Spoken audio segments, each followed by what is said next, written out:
Salut à tous, bienvenue dans cette nouvelle vidéo. D'énormes informations aujourd'hui ce lundi, d'énormes infos, d'énormes actus concernant le Paris Saint-Germain. Ça bouge en cette fin de saison. Est-ce que le grand coup de balai, le grand coup de nettoyage, la grande serpillière est enfin arrivé? Est-ce que le grand ménage est enfin pour cette année du côté du Paris Saint-Germain? Peu de gens y croient. Très clairement, ça pourrait bouger considérablement au fil des semaines, au fil des mois, dès le début de ce mercato, dès cette fin de saison. Et là, il y a énormément d'informations ce soir. Restez branchés, restez jusqu'à la fin de cette vidéo. Honnêtement, ça vaut le coup. N'hésitez pas non plus. Jusqu'au 16 mai, zofoot.com, moins 10% avec le code promo Sacha, offre promotionnelle jusqu'au 16 mai, minuit exceptionnel. Une offre promotionnelle comme on n'en a jamais vu sur le site jusqu'au 16 mai, minuit. En plus des moins 10%, vous pouvez avoir beaucoup de maillots gratuits. Tous les maillots four, tous les maillots teurs, tous les maillots domicile extérieur de tous vos clubs préférés sont disponibles en lien en description. Plus moins 10% avec le code promo Sacha jusqu'au 16 mai, minuit. Il y a cette offre promotionnelle et honnêtement, faites-vous plaisir parce que ça vaut réellement le coup. Qualité exceptionnelle. On commence avec le dossier José Mourinho. Alors comme vous le savez, c'est un dossier sur lequel on parle depuis maintenant plusieurs semaines. Les discussions entre José Mourinho et le Paris Saint-Germain sont à un point très avancé. Ils ont déjà démarré depuis un moment déjà et le Special One est l'objectif prioritaire de la direction parisienne pour prendre les commandes de l'équipe. Le tacticien portugais est avec Thiago Motta la piste numéro 1 des Qataris pour prendre la relève d'un Galtier dont le sort est complètement scellé. José Mourinho aurait même déjà formulé une sorte de plan de redressement du Paris Saint-Germain à la direction. L'envie de prendre possession du banc de touche est présente. Il a même recommandé quelques premières recrues comme Sofiane Amrabat. Mais voilà qu'un autre club s'est immiscé dans ce dossier et il a des arguments pour convaincre le Portugais. Comme l'indique aujourd'hui Defensa Central, ce club, c'est le Real Madrid. Les Madrilènes pensent toujours à rapatrier le coach portugais sur le court terme. Tout indique que Carlo Ancelotti sera encore sur le banc la saison prochaine, mais le champion d'Europe en titre vise 2024. Date de fin de contrat du Portugais à la Roma et date a priori de fin d'aventure de Carlo Ancelotti au Real Madrid, parce que Carlo Ancelotti est à 1 an de la fin de son contrat. Ces dernières semaines, d'autres médias avaient affirmé que le Portugais était tenté par un retour en termes espagnols, où son passage avait créé une certaine division chez les supporters, notamment à cause de son traitement de certains joueurs comme Iker Casillas. Sera-t-il prêt à attendre 1 an pour revenir au Real Madrid? On le saura bientôt, même si la tendance est plutôt favorable au Paris Saint-Germain dans ce dossier. Et très clairement, tout amène à croire que Carlo Ancelotti restera encore une fois au Real Madrid.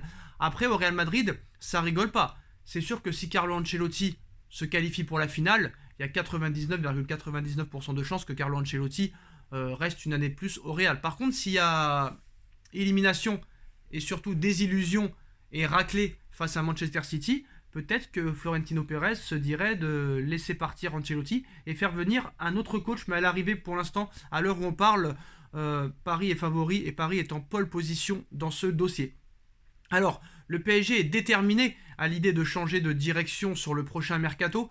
Le Paris Saint-Germain est-il prêt enfin à faire le grand coup de balai, le grand coup de nettoyage, le grand coup d'aspirateur? Ce n'est plus un secret pour personne. Lors du prochain mercato estival, le Paris Saint-Germain, comme toutes les saisons d'ailleurs, veut tout changer.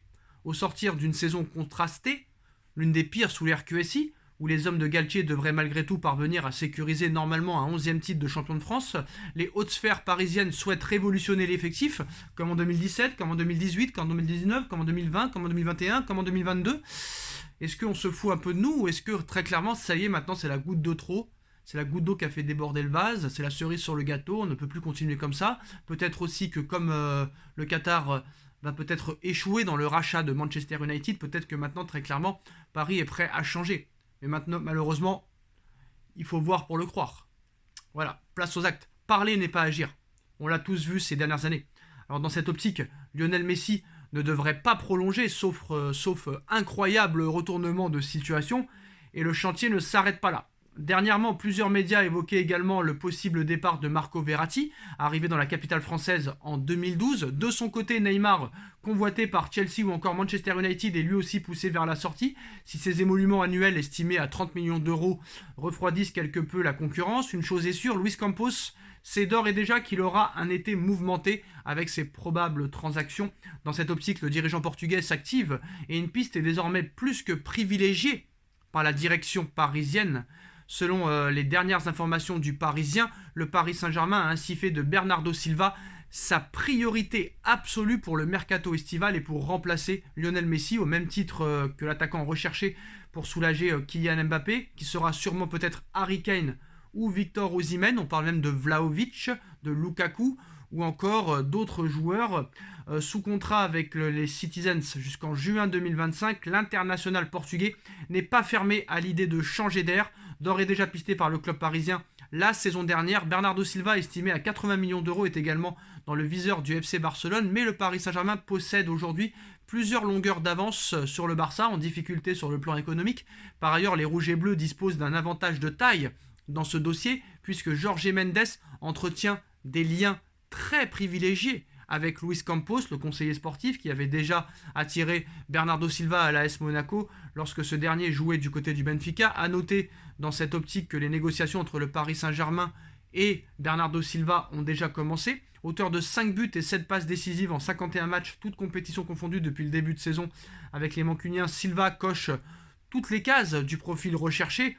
Qui plus est, en cas de départ de Lionel Messi, de Neymar, il est polyvalent, il est capable d'évoluer aussi bien ailier droit que milieu de terrain offensif ou même défensif. Il est très polyvalent, chose qu'il n'y a pas au Paris Saint-Germain.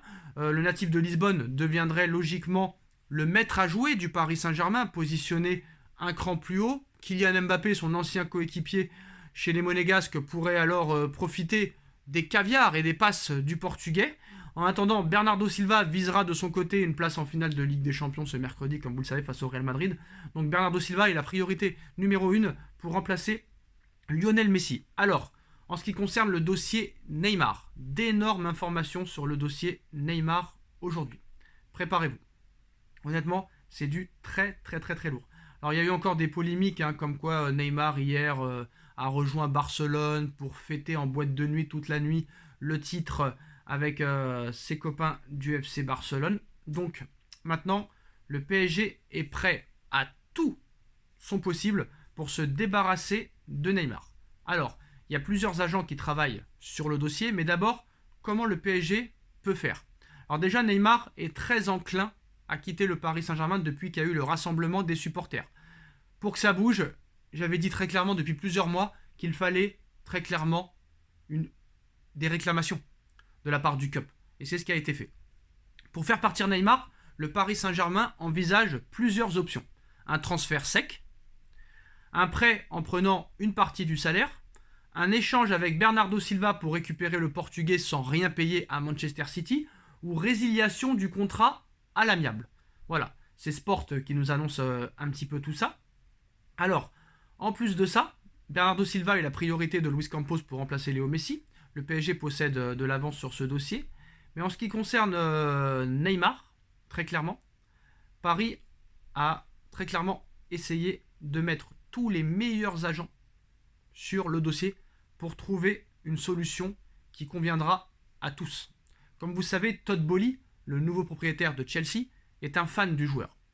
Pini Zahavi, le super agent, qui a été l'investigateur de l'arrivée de Neymar du Barça au Paris Saint-Germain pour le plus grand transfert de l'histoire, pourrait aider aussi le Paris Saint-Germain, parce qu'à l'heure où on parle, Pini Zahavi travaille très dur et très fort pour essayer de réaliser un deal avec Chelsea pour le transfert de Neymar. Chelsea serait disposé à mettre 50 millions d'euros pour recruter Neymar. Non seulement Paris récupérerait 50 millions d'euros et économiserait son salaire jusqu'en 2027. En plus du départ de Messi, en plus du départ de Neymar, le PSG cherche aussi à vendre Marco Verratti. On ne sait pas de quoi l'avenir sera fait pour Sergio Ramos, mais si tous ces joueurs s'en vont, très clairement, la masse salariale va très clairement se libérer comme pas possible. Et là, Paris pourra faire beaucoup de choses. On parle aussi d'un départ de Renato Sanchez, de Mauro Icardi, de Wijnaldum. Si Leandro Paredes n'est pas racheté par la Juventus, Paris recevra 2,5 millions d'euros et pourrait vendre aussi Paredes à une autre équipe. Donc beaucoup de liquidités pourraient arriver et la masse salariale s'allégerait très grandement. Il ne faut pas oublier que Chelsea ne participera pas à la Ligue des Champions l'année prochaine. Est-ce que c'est un problème pour Neymar? Je pense pas. Surtout qu'en plus de ça, Chelsea, à l'heure où on parle avec son nouveau propriétaire, depuis le départ d'Abramovich, c'est un peu le Club Med. Hein. Ils ont dépensé 400 milliards ou 450 millions d'euros l'hiver dernier, 500 millions d'euros l'été dernier, presque 1 milliard depuis 2020. Mais là, depuis que Todd Boehly est arrivé, c'est un petit peu les vacances, un petit peu le Club Med. Tout le monde fait un peu ce qu'il veut. Et depuis qu'il y a eu ce mercato d'hiver, Chelsea est passé de la 7e ou 8e place à la 10e ou 11e place. Très clairement, c'est un échec. Les entraîneurs se suivent et ne restent pas. Donc voilà, ça pourrait être un bon club med pour Neymar. Il pourrait accepter, je pense, d'aller à Chelsea. En tout cas, Pini Zahavi travaille très très fort pour essayer de réaliser ce transfert qui ferait un énorme bien au Paris Saint-Germain. Donc Paris est-il prêt réellement à tout dégager? En tout cas, ce n'est pas rien de virer Neymar, de virer Messi. C'est deux gros calibres, c'est deux très gros joueurs. En plus de ça, Verratti. Alors Bernardo Silva est très réceptif à l'intérêt parisien. En privé, il ne cache pas que la destination est tentante, d'autant qu'il connaît bien la ville. Il aurait même déjà pris des renseignements pour s'installer à Paris. Donc voilà, il y a beaucoup d'informations sur ce sujet. Mais en tout cas, ça va bouger du côté du Paris Saint-Germain, on l'espère. Et en tout cas, on espère que tous ces joueurs-là qui pourraient partir, parce que pour l'instant c'est au conditionnel, on l'espère très clairement, sera remplacé à la hauteur des événements. Voilà, très clairement. Mais en tout cas, Bernardo Silva est l'objectif numéro 1 du Paris Saint-Germain pour remplacer très clairement Neymar Junior ou Messi. Quoi qu'il arrive, il y aura un remplaçant à Neymar, il y aura un remplaçant à Messi, il y aura un remplaçant à Verratti, il y aura un remplaçant peut-être à Sergio Ramos, un remplaçant à Marco. Mais très clairement, voilà toutes les dernières infos chaudes de ces dernières heures, les postos. Dites-nous en commentaire ce que vous en pensez, on like, on partage, on commente, on s'abonne. Et on se retrouve très vite pour une nouvelle vidéo. Tchuss.